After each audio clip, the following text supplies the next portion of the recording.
Le jour où le chien a sauvé un bébé. L'histoire de Médor, le chien au cœur d'homme. Dans un village, vivait un homme simple. Il avait 2 femmes, et chose étonnante, les 2 tombèrent enceintes au même moment. Le village entier parlait de ce miracle. Dans cette grande famille vivait aussi un chien. Son nom était Médor.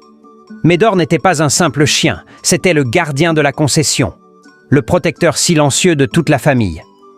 Les 2 étaient très différentes. Kumba, l'une des femmes, n'aimait pas le chien.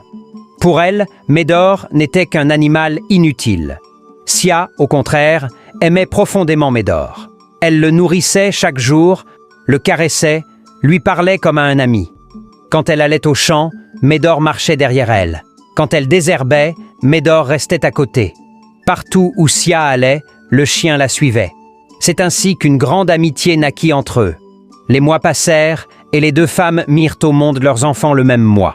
La concession était remplie de pleurs, de rires et de vie. Un jour, comme le veut la tradition, toutes les femmes du village partirent au champ pour le travail communautaire. Tout le village était rassemblé pour désherber ensemble. Les nourrissons furent laissés dans une cabane sous la surveillance des enfants un peu plus grands. Médor lui aussi était là, mais le malheur n'annonce jamais sa venue.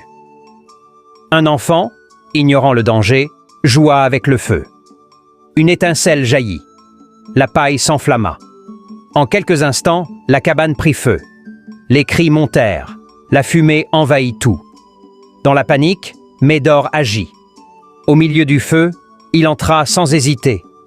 Il trouva l'enfant de Sia. Il le prit délicatement, le sortit de la cabane et l'emmena loin du danger, à l'abri. Mais hélas, l'enfant de Kumba ne survécut pas. Quand les femmes revinrent du champ, c'était le chaos. Elles criaient, pleuraient. « Nos enfants sont morts, nos enfants sont morts !» Sia pleurait aussi, le cœur brisé. C'est alors que Médor s'approcha d'elle. Il tournait autour d'elle, insistait, tirait doucement sur son pagne, comme s'il voulait dire « Suis-moi ». Sia le suivit. Et là, elle vit son enfant, vivant, sain et sauf. Sia tomba à genoux. Elle comprit ce jour-là que Médor n'était pas qu'un chien. Il avait un cœur. Il avait de la reconnaissance. Il avait de la mémoire.